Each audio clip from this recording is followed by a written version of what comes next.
欢迎来到热点新闻频道，请订阅并关注以获取最新资讯。宋希丁禹锡领衔，山河枕乱世阵容绝配，客到上头。一部古装剧，凭啥能把大家的快乐源全承包了？是叔嫂这道禁忌菜太刺激，还是家国大义这锅热汤熬得正好？山河枕一开播就把热度往天上扔，评论区天天烟花不断。说句四川话，这阵仗安逸得很，又有点遭不住。可别以为这是流量带来的虚火，往里一演员阵容硬，故事骨头硬，制作也硬，硬到真能拧出点现实里的筋骨味儿来。先顺着时间理一理，山河枕改编自晋江的头部 IP， 原著作者莫书白，在古言界那就是老江湖级别。故事走的不是小情小爱的花架子，而是乱世背景下的情与义、爱与守。原著本就凭借少年将军与长嫂的禁忌之恋，加上厚重的家国情怀，收割了口碑与期待值，所以影视化从一开始就被盯得死死的。等到剧集开播，演员阵容一亮相，热度光的飙起来。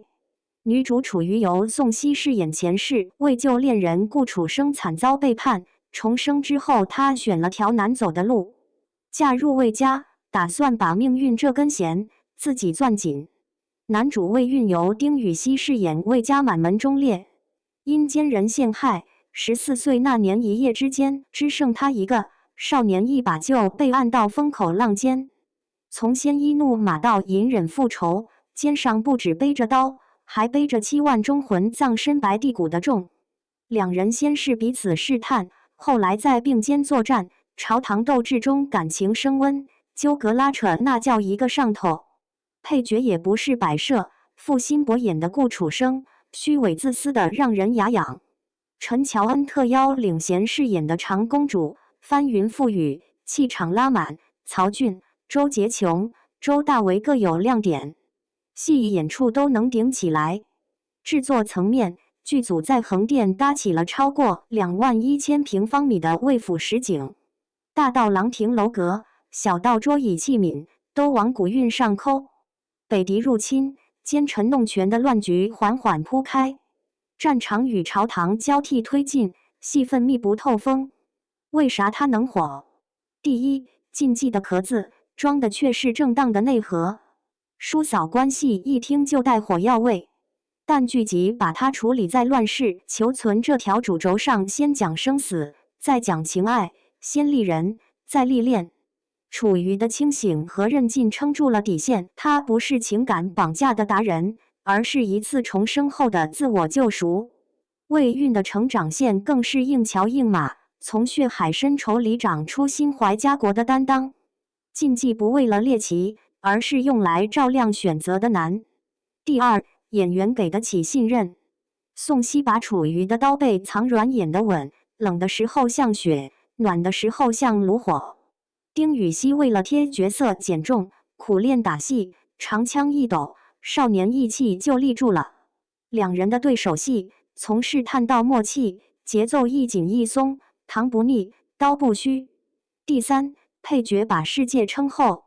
顾楚生这种旧爱的人设，一登场就自带话题度，虚伪与自私不是简单脸谱，而是推动楚瑜完成自我分叉的引线。长公主的权术像一阵冷风，让朝堂戏不软塌。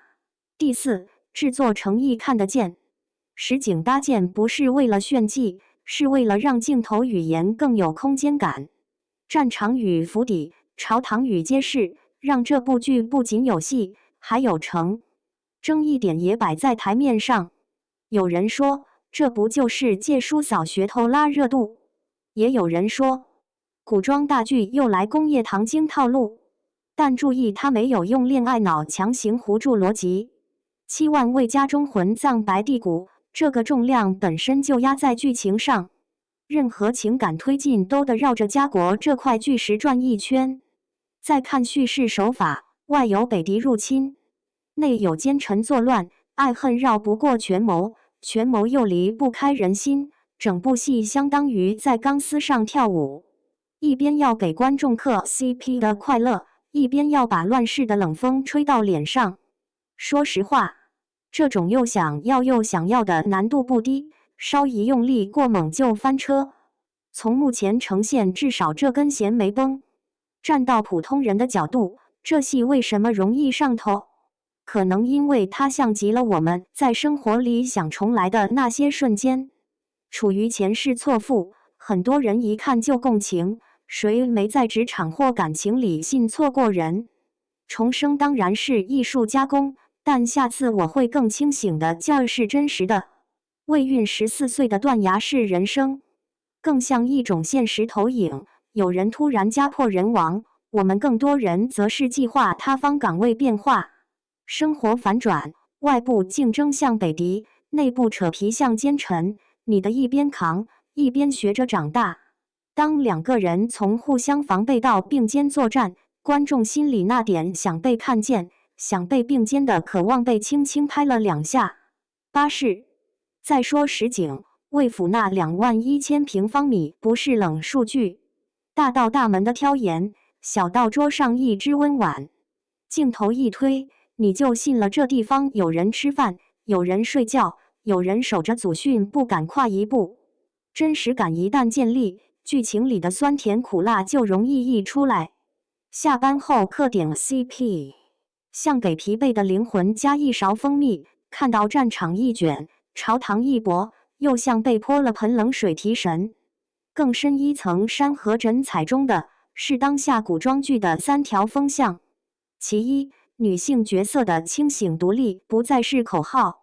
楚瑜不是谁都能拯救的纸片人，她是自己命运的第一负责人。爱里有分寸，义里有筹码，这是观众愿意买单的现代情绪。其二， IP 改编不等于躺平收割，原著自带流量，但剧版既要尊重文本，也要符合视听语言的节奏。这次显然做了结构取舍，把家国线抬高，把情感线默细。其三，工业化不是套模板，横店实景，服化到用心，是在把氛围感变成叙事力。如果只是拷贝质感，观众早就整不赢了。尤其现在大家对真诚的嗅觉格外灵，哪怕一个镜头的风声，一个服装的走线，做的用心与否，一眼看穿。还有一个容易被忽略的点，禁忌题材如何与价值边界相处？答案不是回避，而是把人物抬到更广阔的坐标里。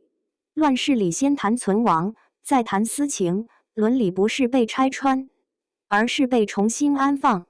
你可以不喜欢叔嫂的设定，但你很难否认，剧集在努力做一道边界清晰的命题作文。热度也会带来更苛刻的审视，后续节奏能不能稳？权谋会不会纸糊？战争场面能不能撑住宏大叙事？这都是必须直面的课题。观众的耐心越来越短，审美却越来越刁，想从网友那里拿到好耍的评价，必须每一集都拿得出硬东西。这时，演员的稳定输出，剧情的因果闭环，情感的克制推进，缺一不可。大家不怕慢火细炖，就怕半路糊锅。把镜头再拉远一点，山河枕的走红也透露了观众心态的微妙变化。我们既渴望在爱里被温柔以待，也希望在动荡中看见秩序感的回归。爱情线给的是糖，家国线给的是骨头。糖要甜但不齁，骨头要硬但不是啃不动。这样的配比，如果能持续稳住，它就不仅是一部嗑得上头的古装剧，更是一面时代情绪的小镜子。说句接地气的话，大家都忙得很，给我们看点真货，哪怕扎心，也愿意买票进场。你怎么看叔嫂设定在乱世语境下的合理性？